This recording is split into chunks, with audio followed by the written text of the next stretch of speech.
Hello बच्चों, कैसे हैं आप? बच्चों, पिछली कक्षा में आपने पर्यावरण अध्ययन की पाठ्य पुस्तक पाठ 11 यहाँ से वहाँ के अंतर्गत अनेक प्रकार के परिवहन के साधनों के विषय में जाना था। आज हम अन्य अनेक प्रकार के वाहनों के बारे में जानकारी प्राप्त करने का प्रयास करेंगे, जैसे उनकी आवाज, उपयोग और पहियों की संख्या आदि। बच्चों, कभी कभी आपने इस सफेद रंग की गाड़ी को सड़क पर देखा होगा। यह है एम्बुलेंस। इस गाड़ी का उपयोग रोगियों को अस्पताल ले जाने के लिए किया जाता है। ज़रूरत पड़ने पर एम्बुलेंस बुलाने के लिए बच्चों हम 102 यानी 102 नंबर डायल करते हैं। यह है बच्चों डाक गाड़ी। लाल रंग की इस गाड़ी से डाक को अलग अलग स्थानों तक पहुंचाया जाता है।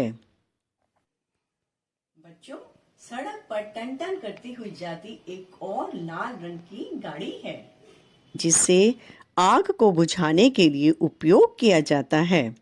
वह है फायर ब्रिगेड की गाड़ी।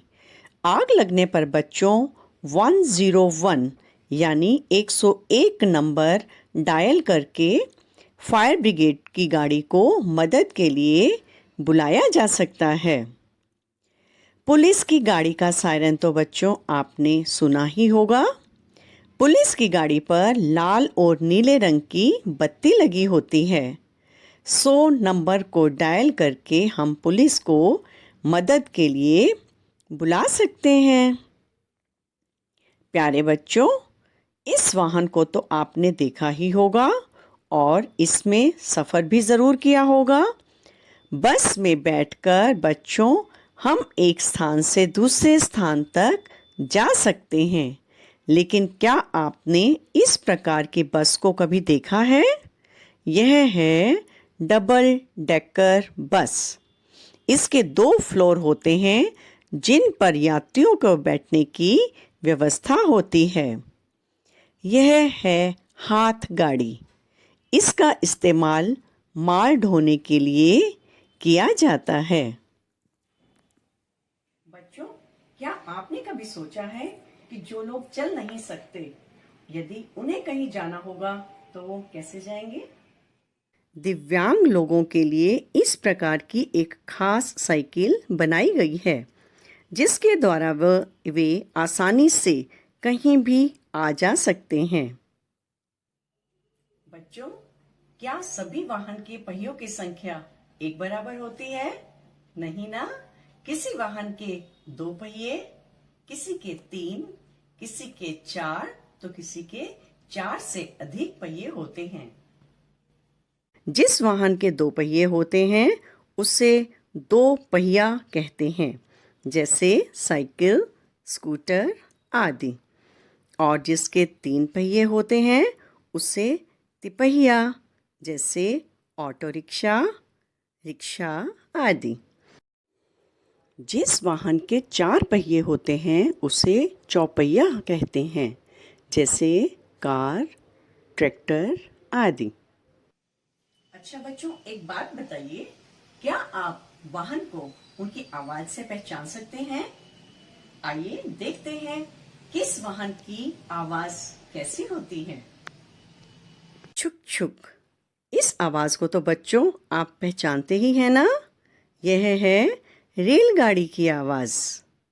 पौ पौ की आवाज किसकी होती है बच्चों? ट्रक की। मोटरसाइकिल को चलते हुए देखा है ना बच्चों आपने?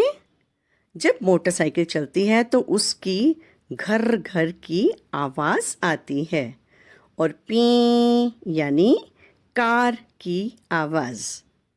ट्रेन ट्रेन की आवाज तो बच्चों बहुत पहचानी सी है ना। बिल्कुल सही, यह आवाज है आपकी अपनी प्यारी साइकिल की। आइए बच्चों, अब देखते हैं इस मजेदार क्रियाकलाप में हम आपको क्या बनाना सिखा रहे हैं। वो है रेलगाड़ी। जो आज मिलकर एक रेलगाड़ी बनाते हैं, और इसके लिए हमें चाहिए कुछ माचिस की खाली डिब्बियाँ, टेप, एक स्केच, गत्ते का टुकड़ा, कैंची, स्ट्रॉ और कुछ तीलियां और गोंद, धागा। अब हम माचिस की ये जो डिब्बियां हैं इनको गोंद की मदद से आपस में जोड़ेंगे और 2 स्ट्रक्चर बना लेंगे इस तरीके से। देखिए अब पहिए हमें बनाने हैं, तो पहियों के लिए हम एक वृत्त बनाएंगे और इस वृत्त को कैंची की मदद से काटेंगे। इसके लिए आप अपने किसी बड़े की मदद जरूर लीजिएगा। इसके बाद आप देखिए मैंने ये पहिए पहले से काट के रखे हैं। अब हम स्ट्रॉ का एक पीस लेंगे और इसको माचिस की तीली के बीच में डालेंगे। एक तरफ इसमें गोंद लगाना है और इसको रखना है, दूसरी तरफ भी गोंद लगा के उसके ऊपर रखना है। पर आप लोग ध्यान रखिए कि गोंद जब तक, देखिए इस तरीके से ये हमारे व्हील्स बनके तैयार हैं पहिए। और जो स्ट्रक्चर हमने पहले बनाया था उसमें मैंने इन दोनों को अच्छे से जोड़ लिया है। इसको बहुत टाइट पकड़ के रखिएगा ताकि ये अच्छे से जुड़े। देखिए बच्चे ये डिब्बे और इंजन बनके तैयार है। अब हम इसके नीचे एक धागा लगाएंगे। देखिए बच्चों ये चली हमारी ट्रेन, छुक छुक छुक छुक छुक छुक छुक छुक छुक छुक छुक छुक छुक छुक। मजा आया ना बच्चों आपको ट्रेन बनाकर? अच्छा प्यारे बच्चों, अब आप बहुत से और वाहनों को देखो और उनकी आवाज को ध्यान से सुनो कि एक वाहन की आवाज दूसरे वाहन की आवाज से कैसे अलग है। ओके बच्चों, फिर मिलेंगे अगली वीडियो में। तब तक के लिए बच्चों बाय बाय।